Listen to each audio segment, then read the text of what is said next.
The eighth step, conflict the cause of organ misbehavior. Conscious relaxed tension exercise counteracts fatigue acid.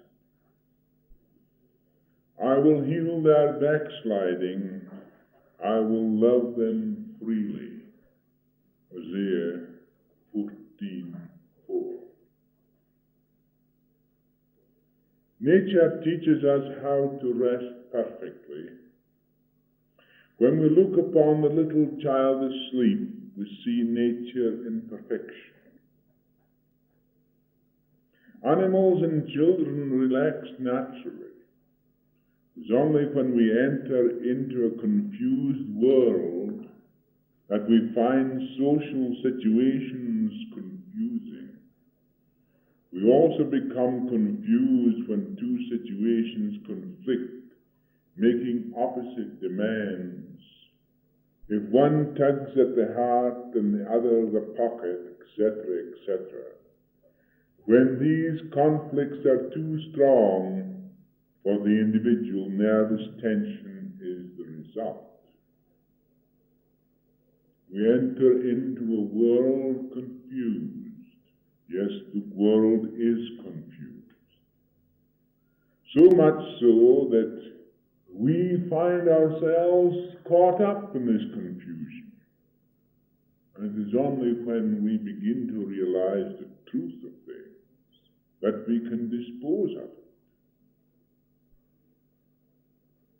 We see then that nervous tension exists within the nervous system and within the organism of the body caused by uncontrolled mental excitement or anxiety.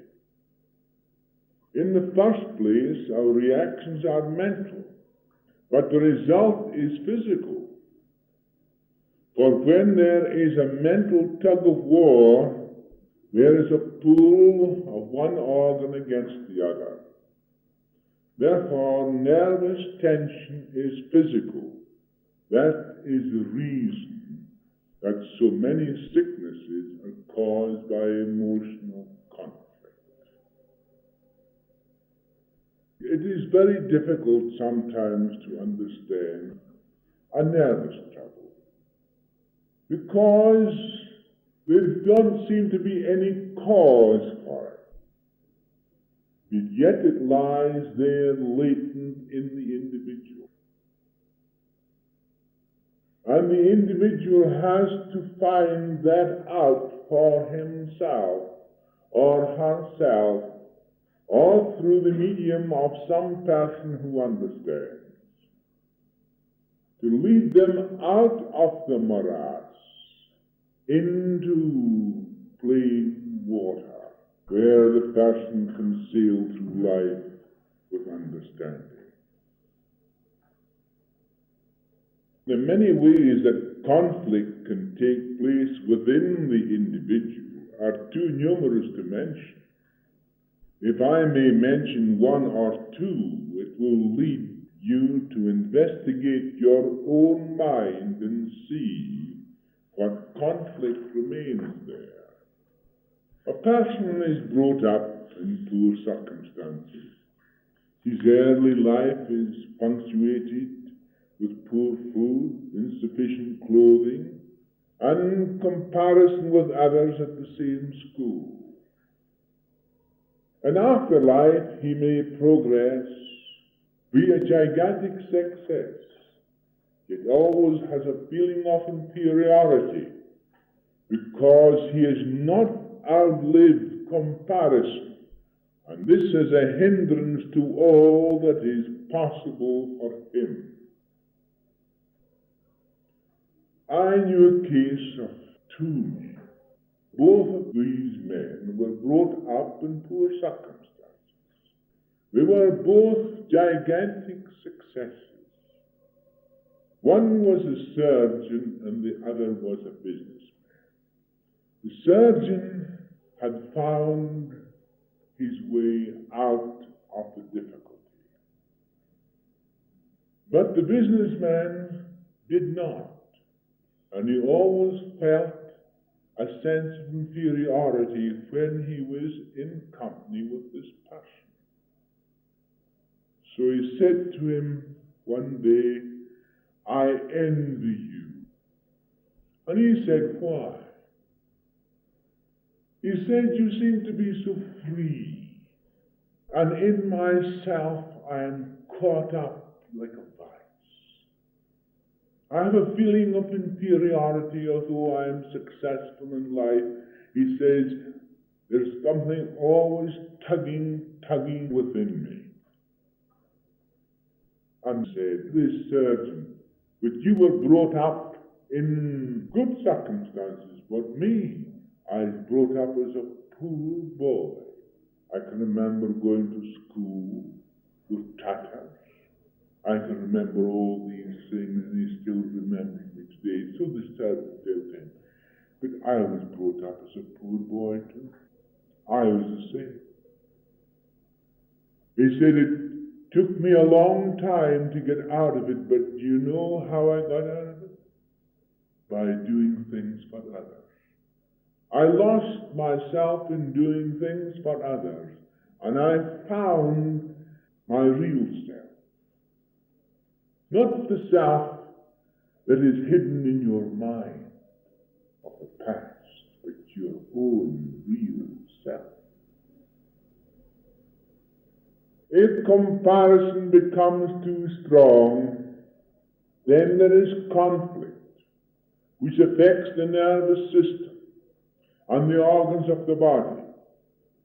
Internal conflict continues in the form of habits of organ behavior in correspondence with the emotional conflict in the mind. Here lies the tremendous thing that I want you to see. Comparisons are the cause of a great many organ misbehavior. So that's why the truth comes into the life of the individual, and he sees, when the yogi understands, he says, "All is God. I am one with the Father." He gives away everything he has for the time being and becomes a poor, poor man. He may be a prince, yet he gives everything away and becomes a poor man. He goes into the mountains, and there he resides until he gets greater wisdom and knowledge. He may reside there for years. To me, that is a waste of time. Because I know that unless you have action, unless you come out into the world and work, unless you become free through action, you will never know the greatness that is within you. God has created you and made you to be. And he must be the only one who is functioning in each and every one of us. If we become ourselves, not the pattern or the image of someone else, but ourselves, as God has made us, with all the various faults, with all the various mannerisms, with all those things, then you are a success. But when you try to imitate and follow a pattern, you are lost. Tensions have a way of accumulating over the years, resulting in disorder of the organs of the body and affecting one's thoughts. The body tells the mind what to think Instead of the mind telling the body what to do, the body talks back, and the majority of us know it. It is when we begin to know those things, we can understand. But if we don't know these things, we are caught up in them, with the result that we live a miserable life. It is here that conscious, directive relaxation comes to our aid as the means of breaking up these habit patterns that cause so much misery in our lives. The subconscious consists of man's habits, of organ behavior, and as the function of the mind is always active, we can understand the cause and how the cure can be effected.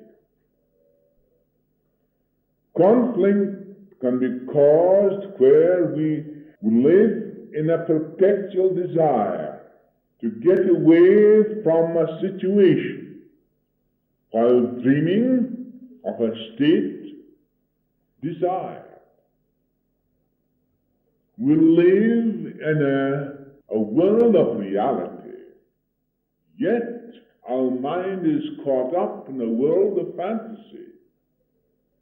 Here is a struggle, and this goes on continuously, with the result that you are struggling in this world in which you live because of your world of fantasy. If you will understand what you're doing, then the conflict will cease. In this state of unreality, one cannot adjust oneself to the real situation in which one is actually engaged in, with the result that a conflict is created. You see then that conflict is created by opposites. The opposite is here. One, you're living in a world of reality, and the other is a world of fantasy. These are opposites. If you are engaged in a task, you will realize that all your energies, everything you have got, should be put into that. Because it is expression that counts, and not living in a world of fantasy. But when one realizes what is taking place and a careful view of the whole situation is understood, ways and means are found so as to get out of the situation, not desire. But action must be taken, not merely dreaming of the state desired. When the action is taken, then the conflict begins to dissolve away. If a person continually living in a fantasy or something where they can escape, the only way they can escape from it is to make it move out and take up that which is more desirable. In childhood, comparisons are invented to release nervous tensions. Yet these comparisons do not end when the situation ceases to exist. They are carried forward, preventing adjustments in adult life. Consequently, the nervous tension is overtaxed by our reactions to conditions around us. We can, to a great extent, overcome most of these perplexities, all these habit patterns established in our infancy. We are able, to a great extent, to hold them in abeyance, but they're always struggling for an exit, because you have not dealt with them. And when you live in difficult surroundings, and difficult conditions, we find that these habit patterns created in infancy begin to express themselves in the form of neurosis. We are in the ordinary way able to control them and suppress them. But when conditions around us become too strained, then we find ourselves in difficulties. I want you to watch carefully how this can be eliminated. The elimination comes from the realization of what you are doing. To understand your motives, to discern your emotions, your thoughts, and by doing so, these things will naturally rise to the surface and you can deal with them. In this fast-moving world of ours, we are caught up in our emotional reaction. Science is now speaking of atomic neurosis caused by fear of the atomic bomb. Here we see conflict between life and death, between having and not having. When we understand that there is only life, death does not really exist, much of the conflict begins to disappear. In fact, there is no death. It is in man's mind that exists. How clearly the picture of the Master comes to my mind when he said these words, "My Father is the Father of the living, not the dead. Let the dead bury the dead." That's those who believe the dead. It's the Father who ever remaineth within me, forever performing his own deeds. How wonderful the truth is.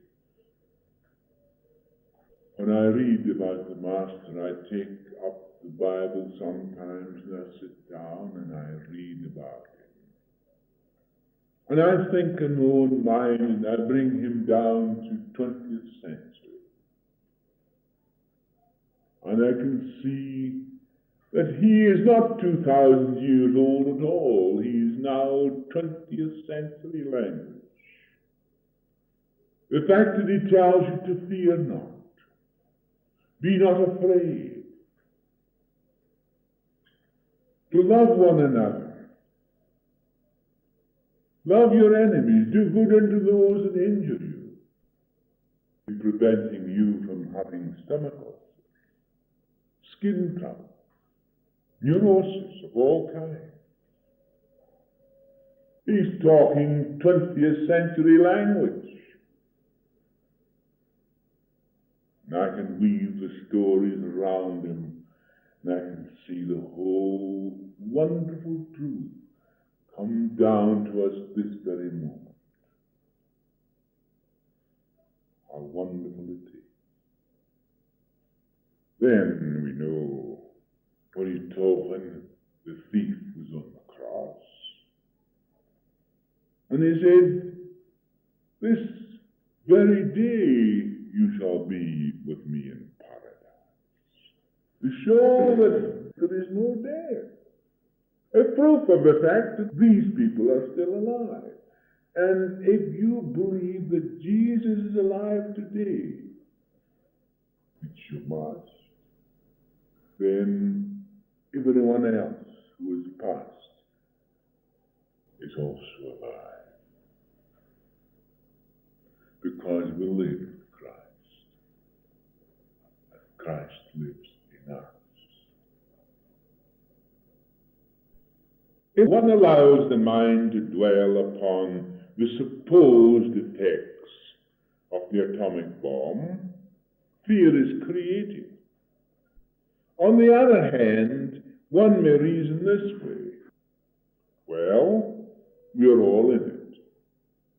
Those who have everything will be in the same boat as those who have nothing.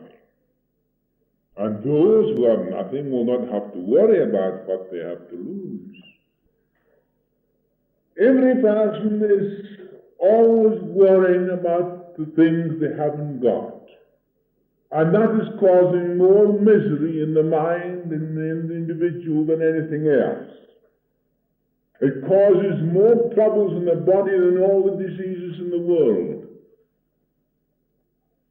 If we would count our blessings one by one, it would help us a great deal better. Would you take £10,000 for your 2 eyes? Would you take 20,000 for both your arms and your legs? And those you love, those that love you, you find that you are richer, by far richer, than if your coffers were filled with gold and diamonds. It is when we are caught up in the emotion that is created through fear that we suffer. When we reason with it, the conflict disappears. When doctors are unable to understand these nerves disorders, they are unable to set a program for the patient's cure. This constitutes an attack upon their ability. So in self-defense, they criticize the patient, belittle the troubles, and sneer at those who are able to help, which proves that doctors are not supermen after all, but very much human beings. Some doctors have a deep conflicting emotion regarding this all too evident situation that makes them hide behind a self-imposed screen of mystery and superiority, which they know is entirely false, but will refuse to admit it. Robbie Burns said, "With the power that gift to ears to see ourselves as others see us." When a doctor tries to understand the patient, there is no such hostility, and confidence is created. And the doctor who understands, many of them are coming into that light of understanding. And they're beginning to see that behind it all is this continual mental conflict. And with their knowledge of the body, their education, and experience, they're able to help the individual out of those conditions. This confidence is half the battle. In removing these self-imposed conflicts which create habit patterns, which are reflected upon the body. Here is a typical cause of chronic indigestion. The function of the body adjusts to a critical situation. When one is in a peaceful state of mind, with congenial company, one's stomach moves normally in a slow, worm-like action, while the gastric juices flow freely to digest the food. When you sit at the table and your heart is joyful, your stomach works normally.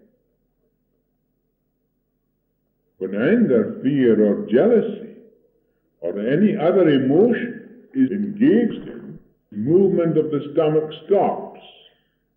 The gastric juices dry up and the whole body is reacting.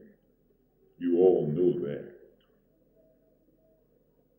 Here is a typical case where a boy lived with parents who always fought at the dinner table. His stomach would go into spasms and his intestines into knots. It was the custom to ring the gong for meals, and as soon as the very noise of the gong would sound, his stomach would go into a spasm. As time passed, he grew up, and although married happily, the very sight of food would cause his stomach to rebel, and the sound of a gong at any time would cause a similar effect. Although he had forgotten the past, the habit pattern prevailed, with the result that a stomach ulcer was created and an operation was advised. But by relaxation treatment, with divine reasoning and suitable treatment, he became perfectly well.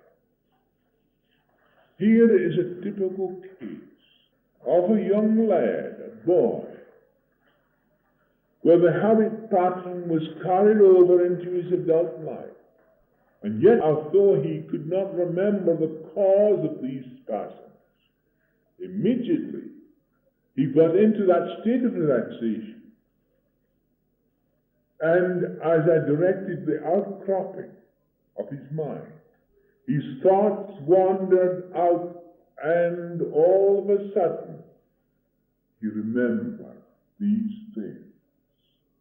As he rose to the surface, he was free.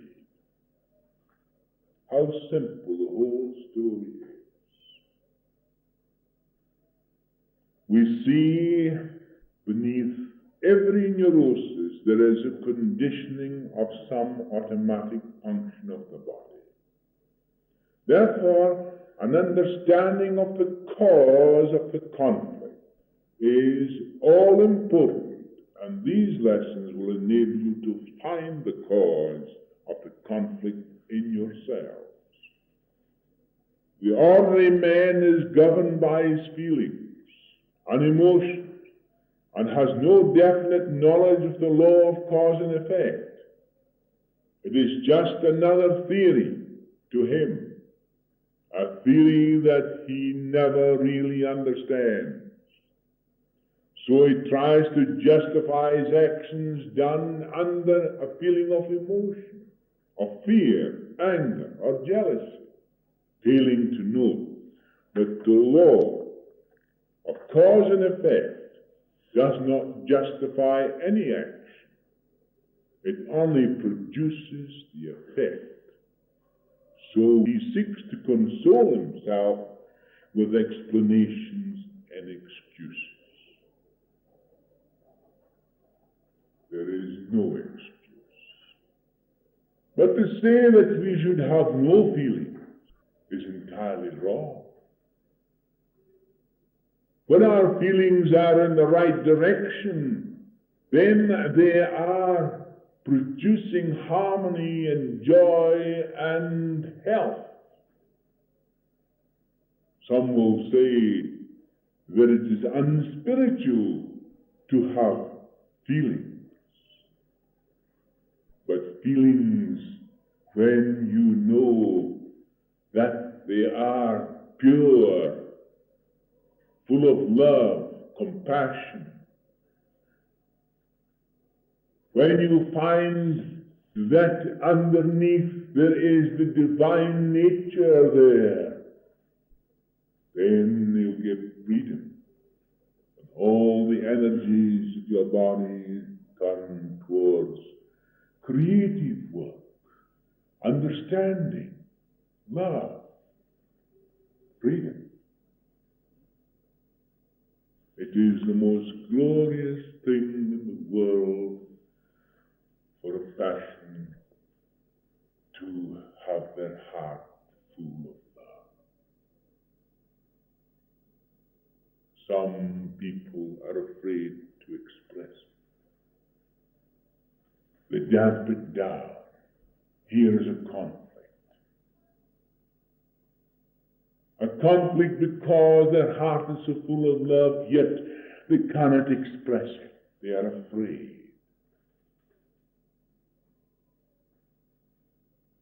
They're afraid because they think that the other person will think them soft, will think them foolish.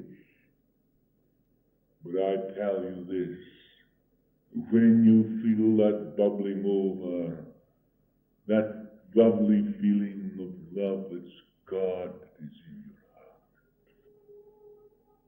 It is He who is working in you and through you. It is He who wants to give expression to Himself through your soul. Don't hold it back. Give it. God is love. God is working in you. That is the truth that sets you free. We must build up and maintain in the mind the true state of being, which when understood will produce experiences for us that will produce health, success, and happiness.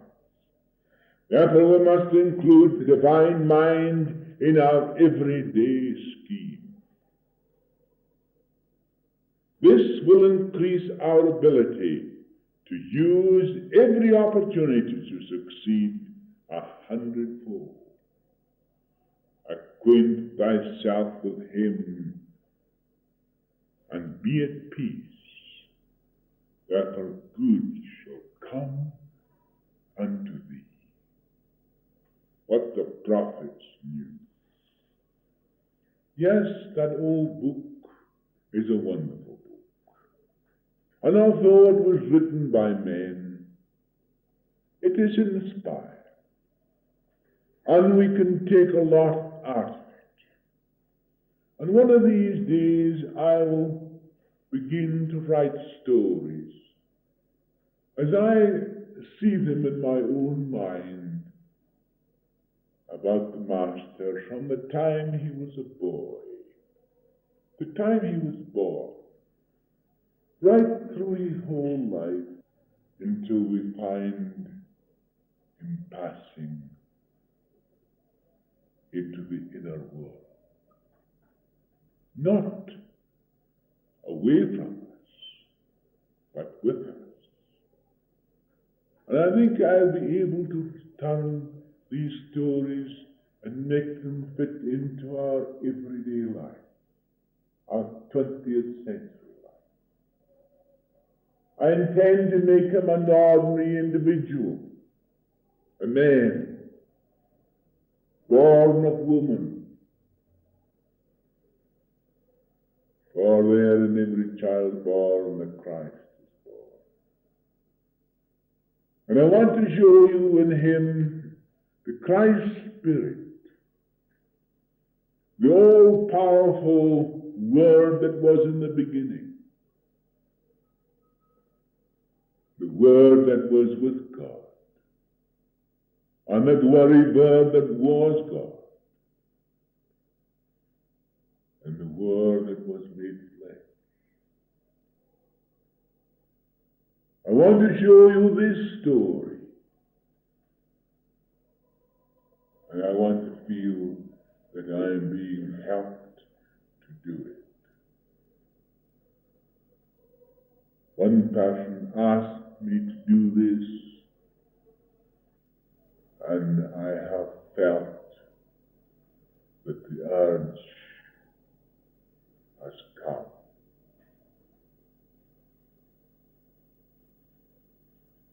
And I think when it is written, it would probably be one of the nicest books that one could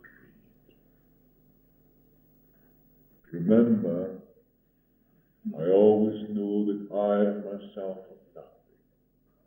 The Spirit of the Father within me that do these things.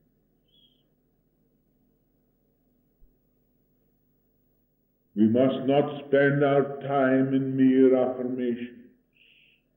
We must establish the divine presence by our actions, by our thoughts. Thought is a connecting link between the universal and the individual. We find that conditions and environment are affected by our thoughts and emotions. God Himself has made it plain For ever since the world was created, his invisible nature, his everlasting power and divine being have been quite perceptible in what he has made. Romans 1:20. When we begin to see the truth, we release many of these tensions that inhibit our true expression. Don't be afraid to express your love for one another. It is God that is living in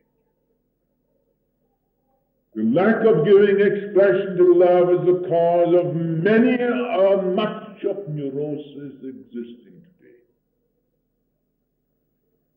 If you feel that you want to put your arms around your loved one, go forward and do it.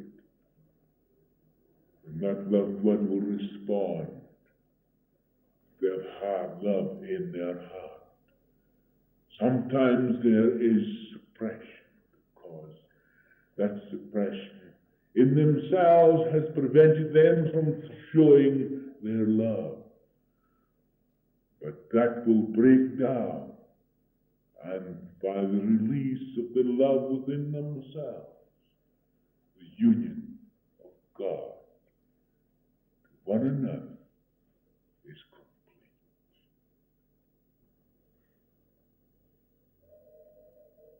We give illnesses names. Then we become afraid of it. These are the things that corrupt man's mind. Therefore, knowledge must be applied. It does not apply itself.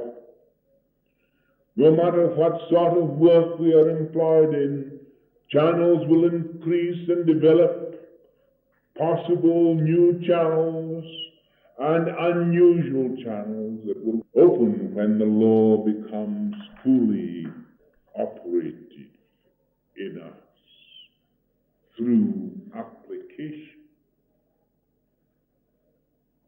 We now come to the part of the course of how to create lactic acid in the body, to counteract acids caused by emotional tensions.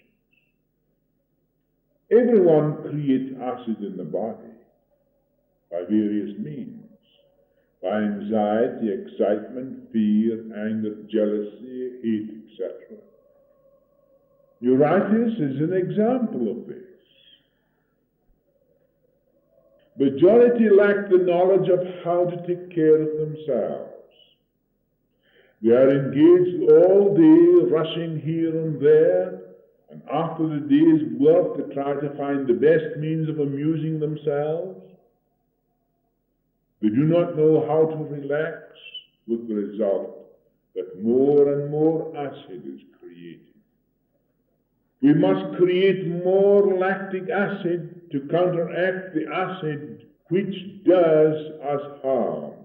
And there is an exercise I will describe to you which will relieve you of untold suffering in this respect by helping to balance the body function.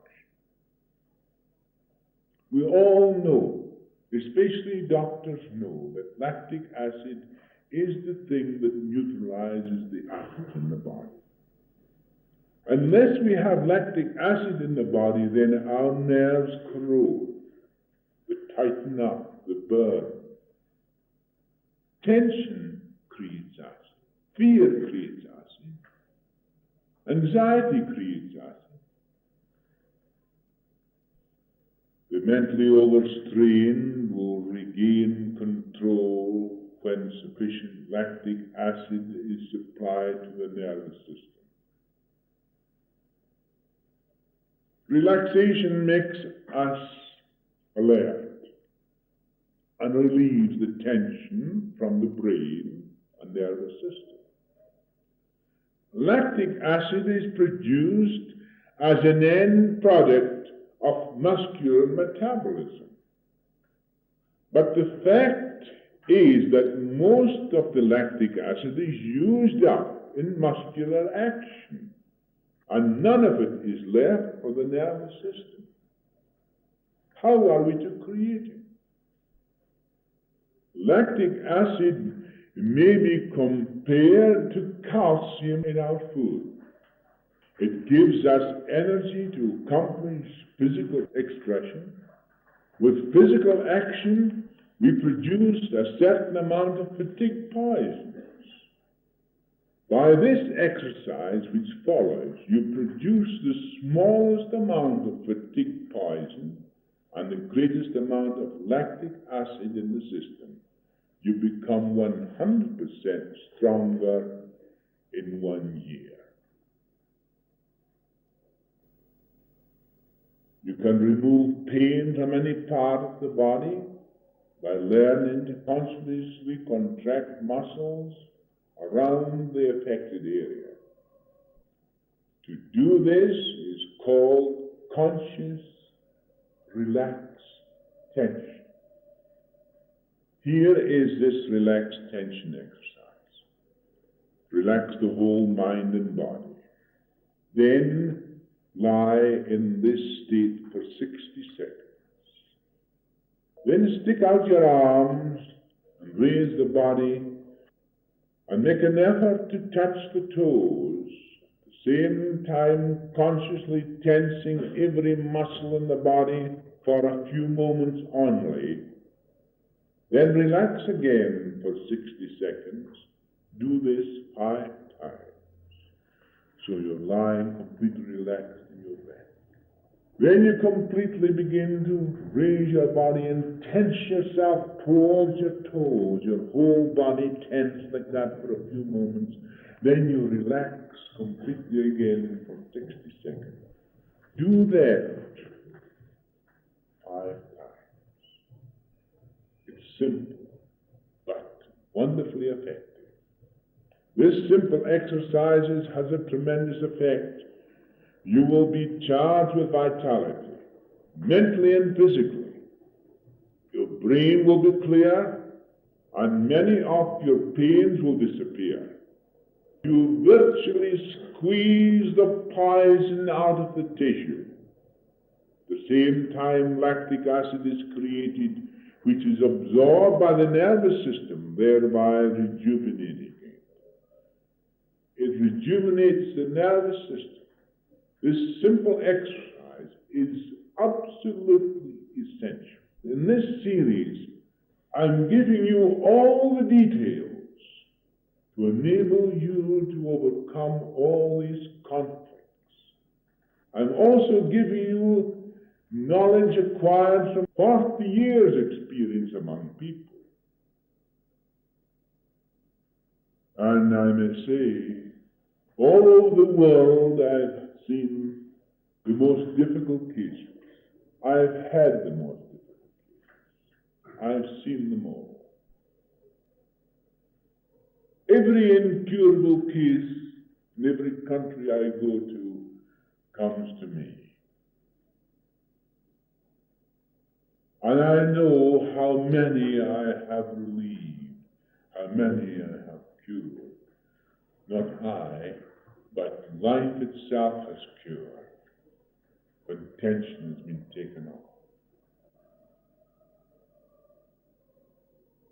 I went to the oculist the other day, and just to satisfy myself that my eye was all right. In the First World War, of course, I told you that I had shrapnel in both eyes. This eye was peppered with it, and this other eye was injured. But the oculist told me that my eye had made a most wonderful recovery, and there was nothing organically wrong with it now. It was only functional. And he said, "You read this." So I read it. He said, "Do you know it is your will that is making you read?" I said, "No, it's my vanity it's making me read." So he said to me, "Well, you've got to wear glasses. I said, I don't want to wear glasses. He says, but you have got to wear glasses because, he said, the muscle pull, you're irritating the muscle of your eye because you're using your will to read. And I said, again, I say, it's my vanity. So you see, I'm not without vanity. That is why I am vain enough to read to you without glasses. But one of these days, I suppose, I'll have to wear them. So when you see me with glasses, you will know I've lost my vanity. Now this simple exercise has tremendous effect in your recharged vitality, mentally and physically. It is wonderful exercise. In fact, it is in my book, Heal Yourself. But I'm giving it here for you so you can practice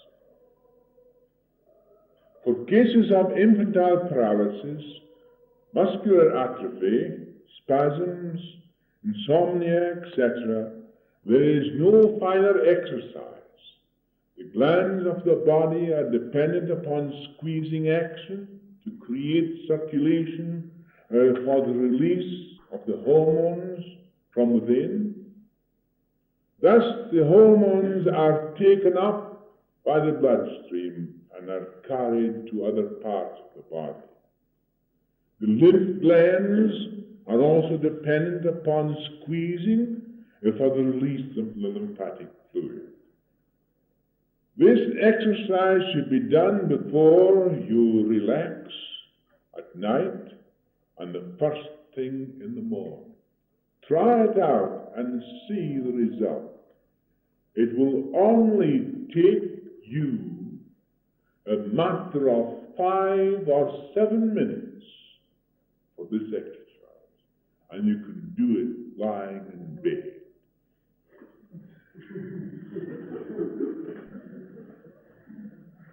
And I'm sure that will suit you, won't it? If you want to reduce your abdomen, this is the exercise. If you want a streamlined figure, this is the exercise. The divine mechanism of the body is set in motion to work intelligently. We cannot separate the spiritual from the material, or the inner from the outer. What we create within, we establish in the outer.